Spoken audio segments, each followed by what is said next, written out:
하나님의 말씀을 제가 봉독하겠습니다. 예수께서 바다 건너편 거라사인의 지방에 이르러 배에서 나오심에 곧 더러운 귀신 들린 사람이 무덤 사이에서 나와 예수를 만나니라. 그 사람은 무덤 사이에 거처하는데 이제는 아무도 그를 쇠사슬로도 맬 수 없게 되었으니 이는 여러 번 고랑과 쇠사슬에 매었어도 쇠사슬을 끊고 고랑을 깨뜨렸음이러라. 그리하여 아무도 그를 제어할 힘이 없는지라. 밤낮 무덤 사이에서나 산에서나 늘 소리 지르며 돌로 자기의 몸을 해치고 있었더라. 그가 멀리서 예수를 보고 달려와 절하며 큰 소리로 부르짖어 이르되 지극히 높으신 하나님의 아들 예수여, 나와 당신이 무슨 상관이 있나이까?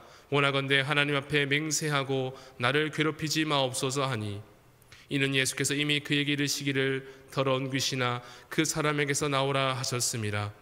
이에 물으시되 내 이름이 무엇이냐? 이르되 내 이름은 군대니 우리가 많음이니이다 하고 자기를 그 지방에서 내보내지 마시기를 간구하더니 마침 거기 돼지의 큰 떼가 산 곁에서 먹고 있는지라.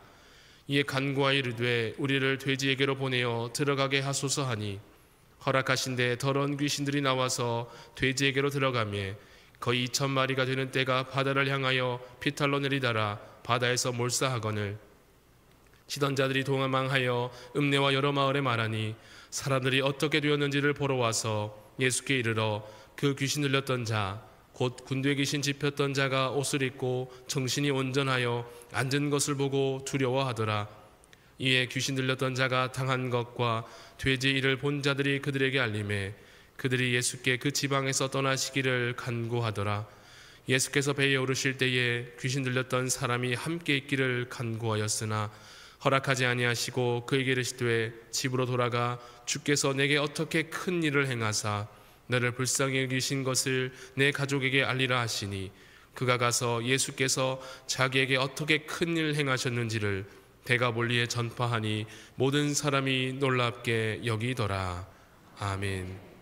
이 시간 최기욱 몰라 목사님께서 운명의 극적인 변화를 일으키시는 분, 이라는 제목으로 하나님의 말씀 전하실 때 많은 은혜 받으시기 바랍니다.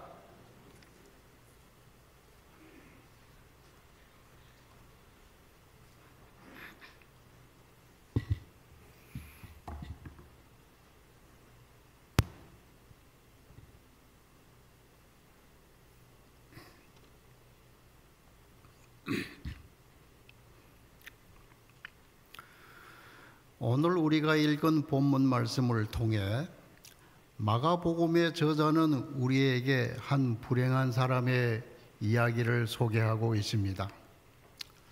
어떻게 보면 본문에 나오는 이 사람은 인류 역사 속에 살았던 몇 안 되는 비극적인 삶을 살았던 사람들 가운데 속할 수 있습니다. 이 사람의 나이가 몇 살인지, 또 남자인지 아니면 여자인지, 결혼했는지 아니했는지 하는 것은 정확하게 밝히고 있지 않기 때문에 알 수 없습니다. 그러나 몇 가지 상황에 비추어 볼 때 이 사람은 미혼의 젊은 남자로 추측됩니다. 왜냐하면 자신을 묶고 있었던 쇠사슬을 끊을 수 있을 정도의 근육을 가지고 있었다면 젊은 남자임에 틀림없습니다. 본문 말씀 1, 2절에 보면 이 사람이 살고 있었던 거처에 대한 설명이 나옵니다.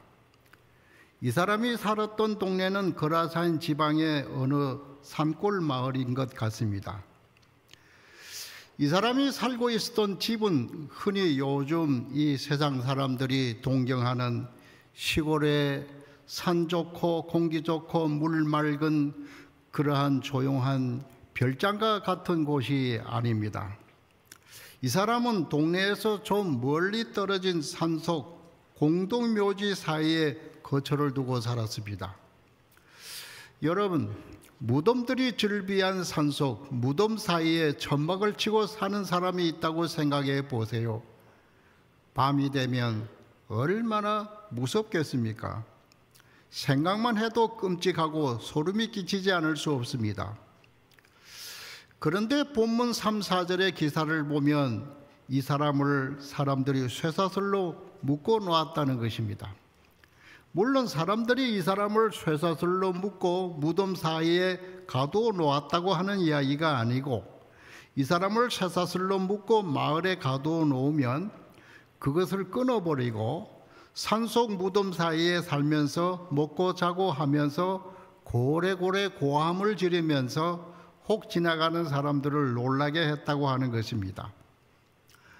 본문 말씀 5절의 기록을 보면 이 사람은 돌로 자기 몸을 찍어서 온몸이 피투성이가 되어 그야말로 온몸에 상처가 나고 거기서 늘 피가 흐르고 있는 끔찍한 모습을 지니고 사는 사람이었습니다.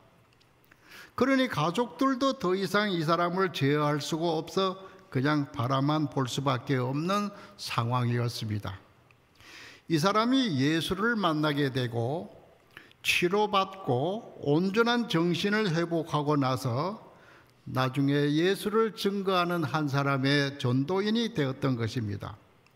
곧 가장 불행한 사람이 예수를 만나 가장 의미 있는 한 사람의 행복한 사람이 된 것입니다. 먼저 오늘 우리가 생각할 문제는 이 사람이 무슨 병에 걸렸는가 하는 문제입니다. 이 사람이 걸린 질병은 바이러스가 침투해서 걸린 병은 아닙니다. 이 사람이 걸린 병은 정신적 질병입니다. 오늘날 현대의학의 관점에서 볼 때 이 사람은 확실히 정신분열증 환자입니다. 물론 정신과 의사에게 진단을 받는다면 아주 정확한 병명을 알 수 있을 것입니다. 그런데 성경은 이 사람을 귀신 들린 사람이라고 묘사하고 있습니다.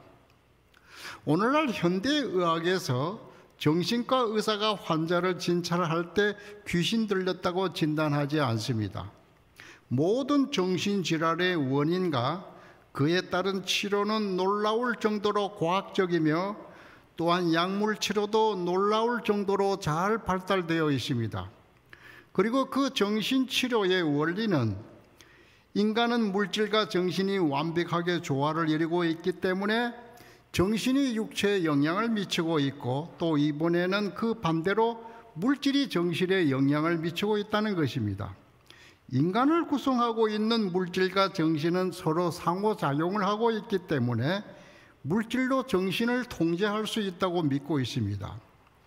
그래서 모든 정신질환은 약물 치료가 가능하다고 믿고 있습니다. 즉 약물 주사로 사람의 기분을 마음대로 통제할 수 있다고 하는 것입니다. 그러면 오늘 이 사람을 오늘날의 현대 정신과 의사에게 맡겨 치료를 받게 한다고 생각합시다. 무슨 일이 생길까요? 우선 이 사람을 그냥 내버려 두어서는 안 됩니다. 그래서 이 사람을 가족들의 동의를 얻어 강제로라도 정신병원에 입원시키는 것이 급선무입니다. 어쩌면 정신병원에서 당분간 이 사람을 손발을 묶어놓고 독방에 가둬 놓을지도 모릅니다. 그리고 그 다음 호르몬을 조절하는 주사를 놓습니다. 그래서 폭력적인 행동을 컨트롤할 수 있게 해줍니다. 그리고 밤에 잠을 자지 못하고 있기 때문에 수면제를 먹여 잠을 잘 자게 만들어줍니다. 이러한 치료가 병세에 따라 길어지면 수년이 걸릴 수도 있습니다. 하루 이틀 치료로 끝날 문제가 아닌 것입니다. 그런데 오늘 이 사람이 예수님을 만났을 때 예수님의 치료 방법은 오늘날의 현대 정신과 의사들의 치료 방법과는 너무나 다른 것이었습니다. 우선 예수님은 이 사람이 정신분열증 환자가 아닌 귀신 들린 사람으로 인정하고 있습니다. 정신분열증 환자인가 아니면 귀신 들린 사람인가 하는 분별의 문제는 오늘날 정신과 의사들이나 목사들에게 있어서도 아주 난해한 문제 중에 하나라 생각합니다. 오늘 마가가 소개하고 있는 이 환자는 정신분열증 환자이기보다는 성경적인 면에서 귀신 들린 사람이 맞습니다. 이 사람의 정신 속에 어떤 다른 힘, 즉 귀신이 이 사람을 통제하고 있는 것입니다. 이 사람에게서 나타나는 이 놀라운 힘, 자기를 묶어놓았던 강한 쇠사슬을 끊어놓고 달아날 수 있었던 놀라운 힘, 그리고 밤낮으로 무덤 사이에 살면서 무서워하지 않는 것, 그리고 돌로 자기 몸을 찍어 피를 흘리면서도 아무런 고통을 느끼지 않는 이 행동 등은 귀신이 이 사람을 지배하여 일으키는 행동으로 묘사되고 있습니다. 본문 6절에 보면 이 사람이 멀리서 예수를 보고 달려와 절을 했다고 했습니다.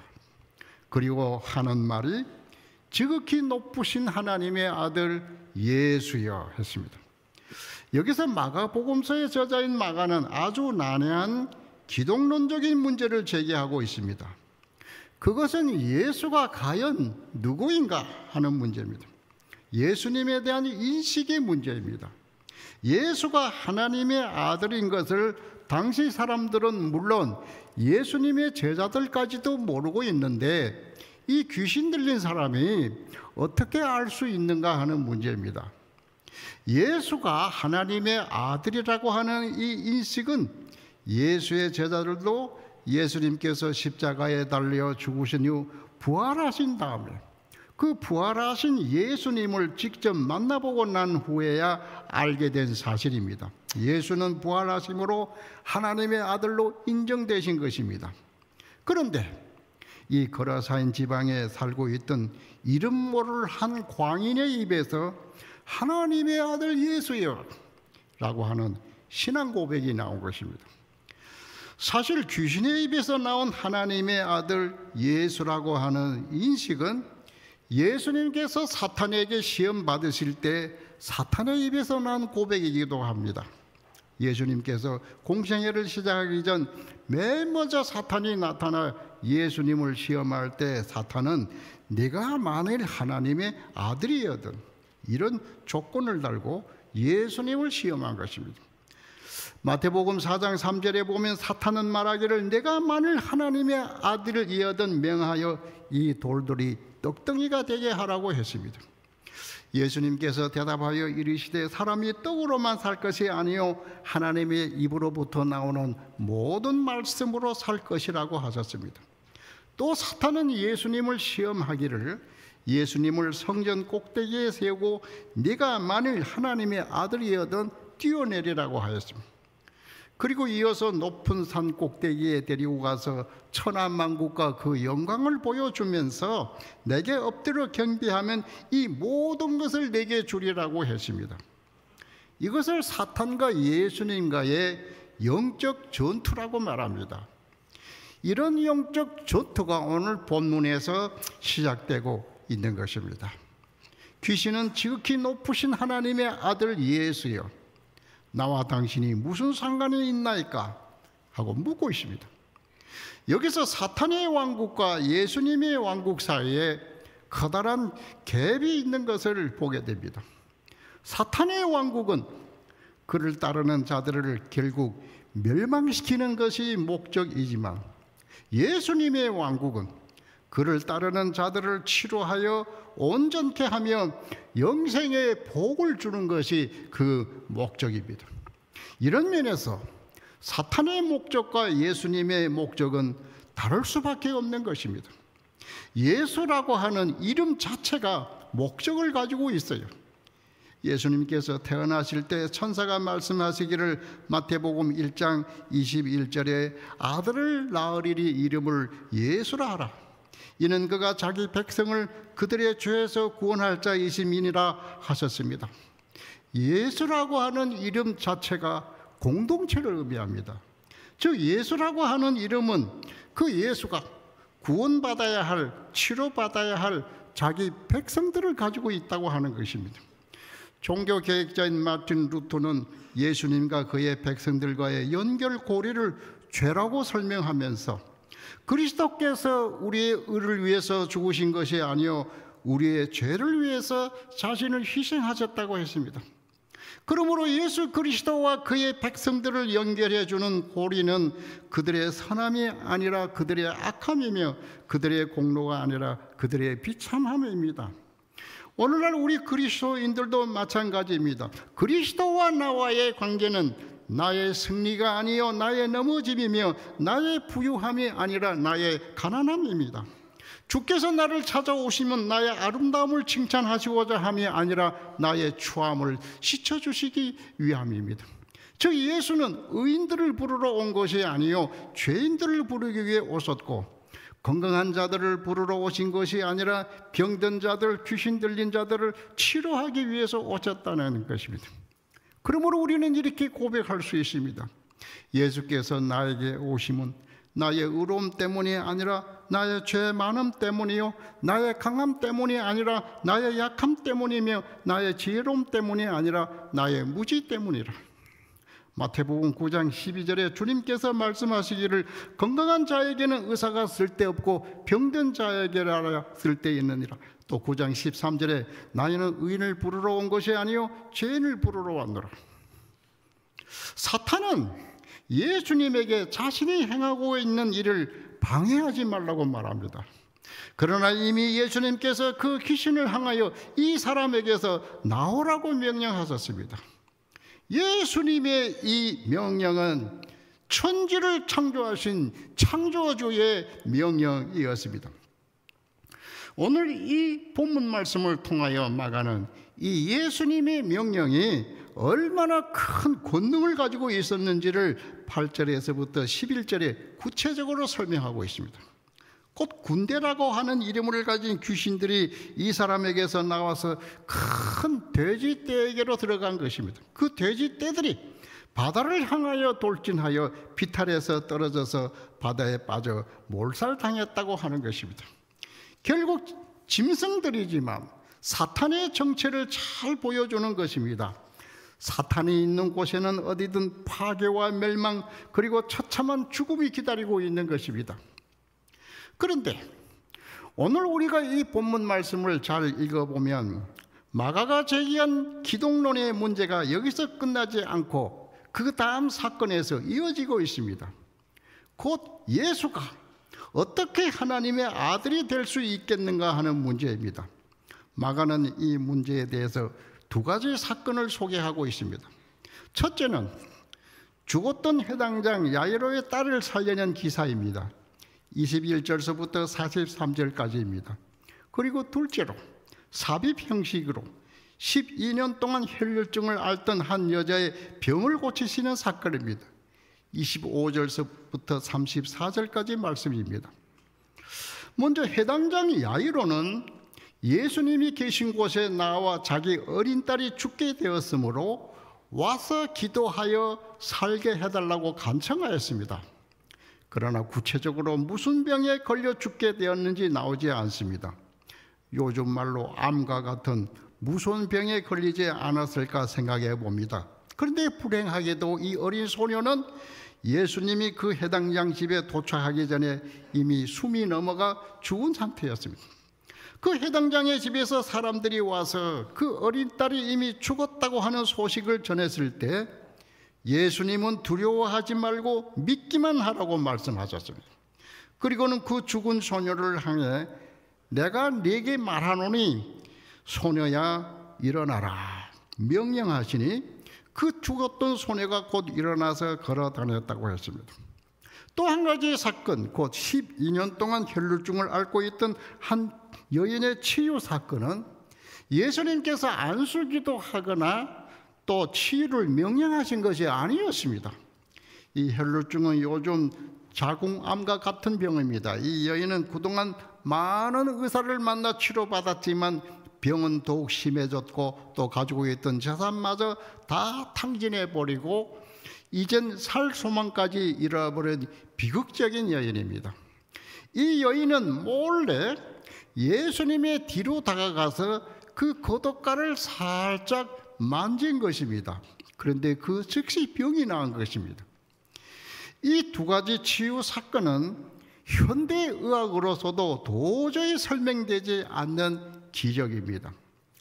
죽은 자가 어떻게 살아나며 예수님의 고독가를 만졌는데 어떻게 병이 치료될 수 있겠는가 하는 문제입니다. 오직 하나님의 아들 예수님만이 일으킬 수 있는 기적입니다. 예수는 그가 가진 능력으로 하나님의 아들로 증명되신 것입니다. 오늘 본문에 나오는 이 귀신 들린 사람은 온전한 정신을 회복한 후에 18절에 보면 예수님을 따라다닌 것을 볼 수 있습니다. 그것은 그의 마음속에 예수님에 대한 감사의 정이 있었기 때문입니다. 그러나 예수님은 그를 그가 살던 그 동네 가정으로 돌려보내셨습니다. 주님께서 그를 돌려보내시면서 하시는 말씀이 19절에 나옵니다. 집으로 돌아가 주께서 내게 어떻게 큰 일을 행하사 너를 불쌍히 여기신 것을 네 가족에게 알리라. 예수님은 이 귀신 들린 사람을 치료해서 온전케 해주신 것일 뿐만 아니라 복음 전도자의 사명을 주어 이 사람을 집으로 돌려보내 주신 것입니다. 20절은 그의 선교 활동에 대한 기록입니다. 그가 가서 예수께서 자기에게 어떻게 큰 일을 행하셨는지를 데가볼리에 전파하니 모든 사람이 놀랍게 여기더라. 귀신이 들어서 가장 비참하게 살 뻔했던 사람이 이제는 정신이 온전하여 복음을 전하는 가장 행복한 사람으로 변하게 된 것입니다. 로마서 10장 15절에 기록된 것과 같이 아름답도다 좋은 소식을 전하는 자들의 발이요, 그의 발걸음은 이제 주 예수 그리스도의 복음의 소식을 전하는 아름다운 발이 된 것입니다. 오늘 예수님을 만나 운명의 극적인 전환을 경험하는 사람은 비록 귀신 들린 이 한 사람에게만 국한된 것이 아닙니다. 또 어린 딸의 죽음을 맛보아야 했던 회당장 야이로나 12해를 몹쓸병으로 앓던 한 여인의 이야기에만 국한된 것이 아닙니다.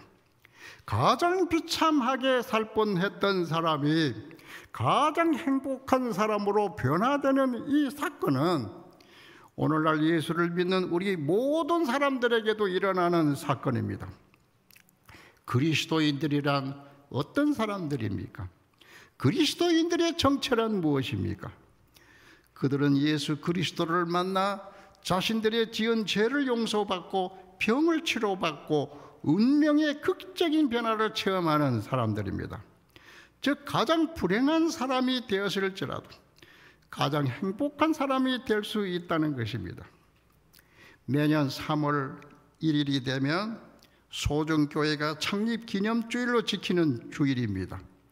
그 생일을 맞이하게 됩니다. 이 소정교회는 부산대학을 설립하신 고 윤인구 목사님께서 1958년 3월 1일 대학생 신앙지도 및 지식인 전도를 목적으로 50여 명의 교인들이 모여 설립한 교회입니다. 여러분, 3월 1일이 어떤 날인지 잘 아시지요?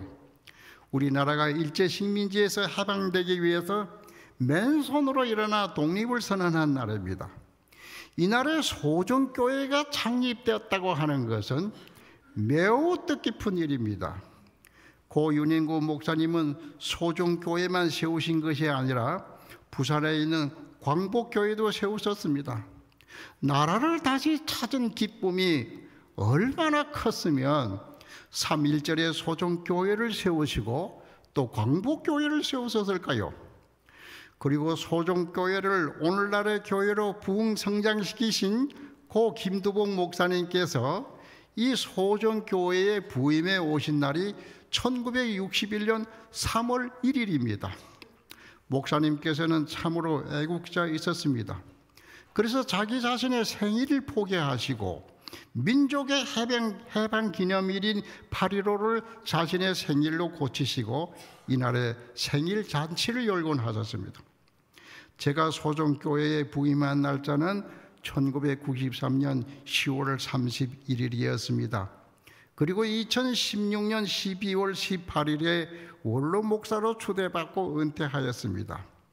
소정교회에서 제 할 일을 다 마치고 양산에서 조용하게 지내던 어느 날 새벽에 저는 환상을 보았습니다. 그 환상은 우리나라가 완전히 공산화된 것입니다. 우리나라가 공산주의자들에게 점령되어 인민군이 저의 집 앞 도로를 행군하고 있는 것을 저는 환상을 통해서 생생하게 본 것입니다. 그때 제가 얼마나 놀랐는지 모릅니다. 그런데 이내 그 수를 헤아릴 수 없는 수많은 흰옷 입은 무리들이 이렇게 나타나서 그래서 딱 가로막아선 거예요. 요한계시록 7장 14절에 사도 요한이 환상 중에 이 흰옷 입은 자들을 보았는데 어린 양의 피에 그 옷을 씻어 휘게 하였느니라 하였습니다. 주님께서 저에게 우리나라가 알게 모르게 공산주의에 붉게 물들었다고 하는 것을 보여주셨고 이 흰옷 입은 성도들의 기도 덕분에 지금 생명이 유지되고 있다는 것을 보여주신 것입니다. 이 일이 있은 후에 저는 특별히 나라를 위해서 기도하는 일이 많아졌습니다. 오늘까지 이 나라가 망하지 않은 것은 교회 때문이고 성도들의 기도 덕분이라 생각합니다. 역사의 주인이 되시는 주님께서 이 나라를 지키고 계시는 줄로 믿습니다.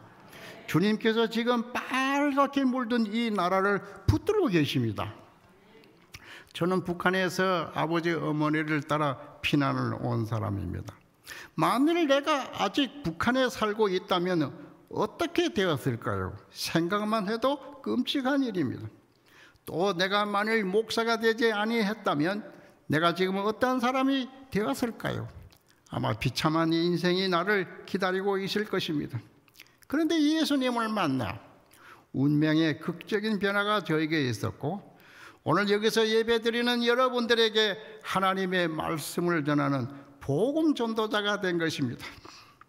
물론 하나님의 아들 되시는 예수님은 언제나 이렇게 역사의 주관자가 되시며 극적인 인생의 전환을 일으키시는, 즉 요즘 말로 말하면 게임 체인저가 되시는 분은 아니십니다.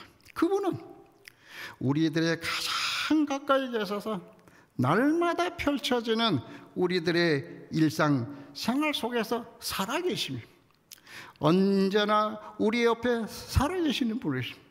언제나 우리 가장 가까이 계셔서 우리를 도와주시는 보혜사 성령님이십니다. 그리고 모든 문제의 해결자가 되시는 주님이십니다. 오늘 본문에 나오는 귀신 들린 사람은 주님을 만나서 극적인 운명의 변화를 체험하였습니다. 우리들도 마찬가지입니다. 우리들의 삶 속에서 함께 계시며 우리들의 운명을 변화시킬 수 있는 주님을 날마다 만나는 여러분들이 되시기를 바랍니다. 기도드리겠습니다. 1958년 3월 1일에 소종교회를 이곳에 세워주신 하나님, 감사와 찬송과 영광을 돌립니다. 먼저 이 나라를 지켜주시기를 간절히 기도드립니다. 자유민주주의로 이 나라가 통일되기를 간절히 기도드립니다. 그리하여 북한의 2300만 우리 동포들과 함께 주님께 찬양드릴 날이 오기를 간절히 기도드립니다. 이 시간 먼저 우리들의 지은 죄를 회개합니다. 용서하여 주시옵소서. 주님의 보혈의 피로 깨끗이 씻어 주시옵소서.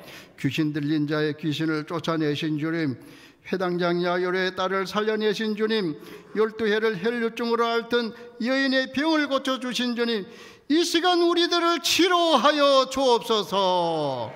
병든 우리들의 몸을 만져주시옵소서. 예수님의 이름으로 치료받을지어다. 치료받을지어다. 치료받을지어다.